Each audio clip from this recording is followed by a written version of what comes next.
استلام، محاولة، كرة للأمام، مبخوت، تتهيأ في الناحية اليمنى، زاد الزعابي، عرضية خطيرة باتجاه أيمن حسين، وصلت عبد الله.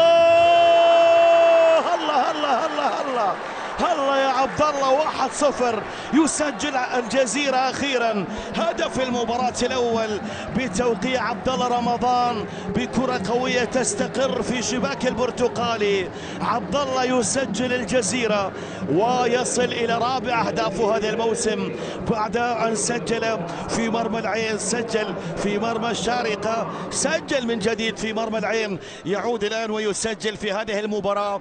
حاول عبد الله صالح ابعاد الكرة لكن الكرة وصلت إلى المرمى. هدف عكسي غير اتجاه الكرة، عبد الله تستقر في شباك علي الحوسني، والهدف الأول لمصلحة الجزيرة الذي يسجل بعد محاولات كثيرة أضاعها في الشوط الثاني.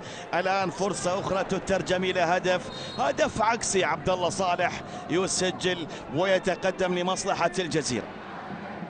سجل عبد الله في اي حال، اللي سدد عبد الله واللي غير اتجاه الكره عبد الله. وفي النهايه التقدم من جانب سعيد السليمان، تقدم في هذه الكره سعيد السليمان والعرضيه عاليه للامام، خطيره بالراس.